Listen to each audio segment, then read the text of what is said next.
Docteur Chalère, bonsoir. Bonsoir, Darius Ruffin. Trop d'antibiotiques, c'est dangereux pour quoi exactement? Pour soi-même quand on les prend ou pour les gens en général? Il y a deux raisons pour lesquelles il est dangereux de prendre des antibiotiques. La première, c'est qu'effectivement pour soi c'est dangereux, il y a des réactions allergiques et il y a des effets secondaires qui sont nombreux. Et puis pour la communauté, c'est qu'effectivement nous faisons des résistances à des bactéries qui auparavant pouvaient être traitées par ces mêmes antibiotiques. Quand on va chez l'ORL par exemple, on a une angine, on a tous vu ça, hein, le médecin vous dit par prudence je vous donne des antibiotiques, il n'a pas raison?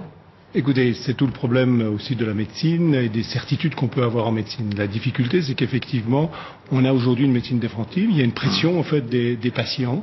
Il y a une pression aussi de l'industrie pharmaceutique. Il y a une pression de notre environnement professionnel. Si on les prend dans l'ordre, le patient déjà, il a le droit de se dire je veux être sur pied plus vite. On met toutes les chances de son côté, non? Bien entendu. En fait, c'est ça aussi qui pousse le médecin et à un certain nombre de croyances. On a vu dans une étude en France que les hommes actifs étaient beaucoup plus souvent traités par antibiotiques que le reste de la population. On a raison de penser ça ou c'est un Non, parce que la durée des symptômes sont les mêmes. On est vraiment sûr de ça?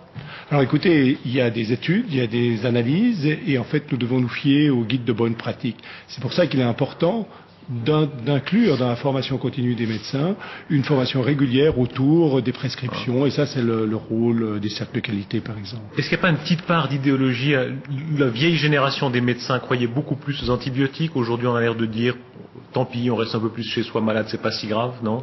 Écoutez, je pense pas. C'est-à-dire qu'on a appris un certain nombre de choses, les maladies changent également, et aussi on a appris à mieux distinguer quelles sont les maladies qu'on doit traiter par antibiotiques et ceux qu'on ne doit pas traiter par antibiotiques. Vous l'appliquez vous-même, je sais que vous êtes un personnage dans le monde médical, il paraît que vous avez 9 enfants. Exactement, j'ai 9 enfants. Bravo d'abord. Alors écoutez, quand on a 9 enfants, vraiment, chaque fois qu'il y a des petites maladies, etc., on économise sur l'antibiotique. Écoutez, c'est pas que je sois un meilleur père, mais j'ai la chance de connaître, de savoir, d'avoir du temps et d'observer les symptômes. Et c'est ce qu'il faudrait recommander à chaque parent. Docteur Chalère, merci.